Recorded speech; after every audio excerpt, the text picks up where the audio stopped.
Magandang hapon mga kaibigan at nagbabalik po niyo po lingkod Duncan Ride. Ayan. At ngayong umaga, ay hapon na pala, ay pupunta na ako ng Cavite. Dito ako ngayon sa Lipa, Batangas. Nakipesta ako, pinunta ko yung mga kamag-anak ko rito. So ngayon pauwi na ako ng bahay. Tara, samahan niyo ako sa aking biyahe. Masaya ang piyestahan dito sa Lipa. Napakainit ng kanilang pagtanggap sa amin at ang sasarap ng mga pagkain. Napakaraming pagkain, nabusog talaga ako, grabe. Sa kagabi kasi alam niya na kagabi kasi napag-inuman kami doon sa mga tsuhin ko. So, grabe, nalasing ako kagabi, pero okay naman na ako. Doon na ako natulog. Masarap ang aking higa. Solved.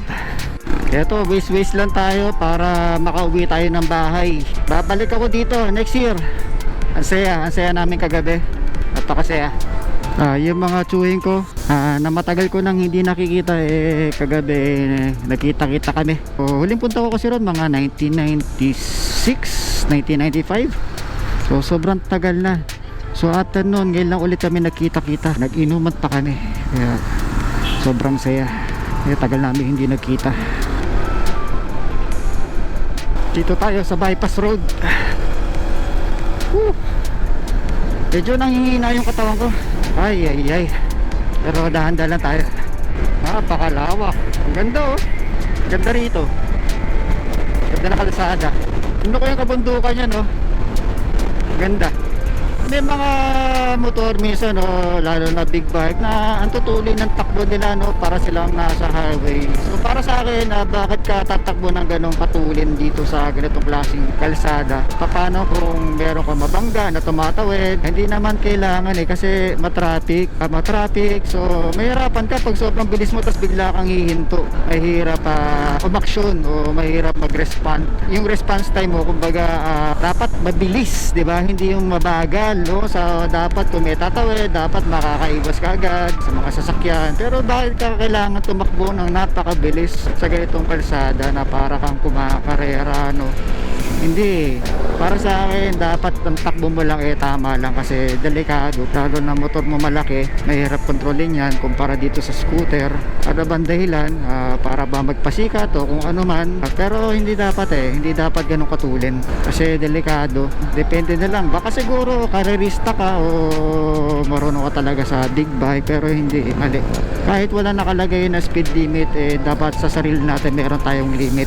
So kumbaga dapat yung reaction time mo dapat mabilis. Dapat mabilis ka mag-react. Hindi pwede yung alam mo na, dahil matuling ka tapos may mga tumatawid o sasakyan na kailangang iwasan. Dapat tama lang. Itatama natin yung speed natin depende sa kalsada na tinatakbuhan natin. O siguro tuwan-tuwa talaga siya sa motor niya, kaya sobrang tuloy niya kahit sa ganitong service roads. Hindi naman to highway, maraming tumatawid. Kaya kailangan itama lang natin yung bilis natin kung ano yung kalsada. Saka hindi tayo entitled, porket naka big bike tayo, maganda yung motor natin, tayo yung palaging pagbibigyan. Dapat maging defensive rider tayo, defensive driver o rider, para naiwasan natin yung mga disgrasya. Wag puro pasikat, wag puro yabang. Ipakita natin na pagiging humble, Maganda na nga yung motor mo, pakita mo humble ka, di ba? Mas kinabibiliban yun. Mas bilib ako sa ganun. Anumang klase motor, scooter man, underbone, big bike, kailangan pakita natin na humble tayo. Makikita yun sa paraan ng pagmamaneho mo, pagdadrive mo ng motor sa kalsada. Mapapansin nila yun. Ito mukhang hindi na ako magtataal kasi sabi ni Wiz, dire-diretsin ko na lang daw. Ayan na, umuulan na mga kaibigan. Dala naman tayong kapote. Medyo malalaki patak Sabi ko na ba kasi napakaulap parang uulan. Mukhang hindi na uulan, parang hapyaw lang yun. Tawag ng kalsada sarap. Ganina kasi maulap ngayon, biglang umaraw. Diba? Santo Tomas na pala tayo mga kaibigan. Parang naalala ko itong kalsada na to kasi dumadaan din ako dito dati. Ito na, matraffic na, pero at least papalapit na tayo ng papalapit sa pag-uwi. Pagpalang paglalakbay, lalawigan ng Batangas. I love you Batangas. Dito na yata tayo sa Kalamba. Kaliwa tayo rito. Napapagod ako. Parang gusto ko mag water break. So mga kaibigan, nasa Kabuyaw na tayo mga kaibigan. Medyo bilisan na natin ng konti kasi bagal ng takbo natin. So 37 kilometers to go, 1 hour and 41 minutes left. Sinasabi ni Way, sana totoo. Alam nyo mga kaibigan, kagabi nag-inuman kami ng mga chewing ko na matagal ko nang hindi nakikita, no? So syempre automatic na may inuman. Ang saya ng inuman namin, halos hindi ko na maalala. Nilasing ako ng mga chewing ko kagabi.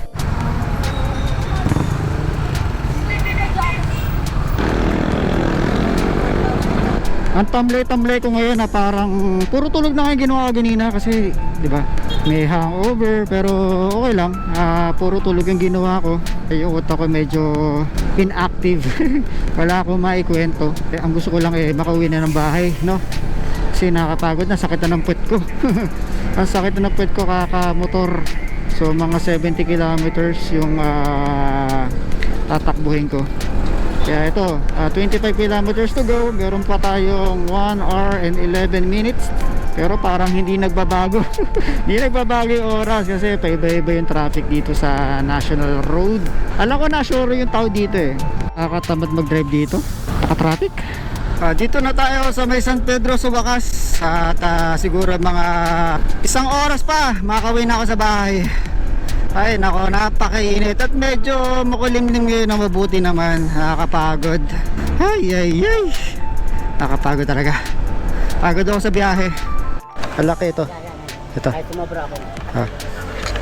Dito tayo ng prutas. Magkano sa orange?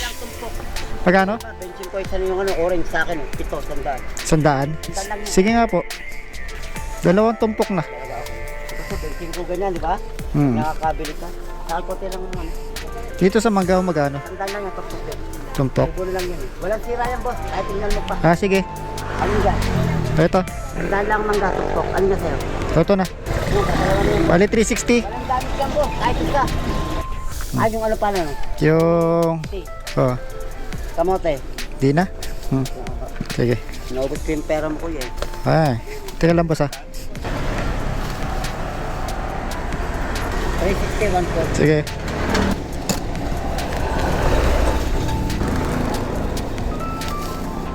Tara let's say, bumili ako ng mangga. Mangga tumpok 100 pesos, yung orange isang tumpok 100 pesos. So, 1 kilong yung parang manggang kalabaw. Maganda kasi i-shake yung mangga. Gagawing shake. Ngayon tag-init, mas maganda yun. Mas masarap. Hindi na ako mapaghintay na makauwi. Gagawa ko ng mango shake. Sarap. Tama-tama sa mainit na panahon. Mango shake. Sarap nun. Ganda naman ang Subaru BRZ. Grabe. Kahit nga Toyota 86 lang. Toyota 86. Wag na ako. Ari na tayo mga kaibigan. Sa wakas nasa Cavite na tayo.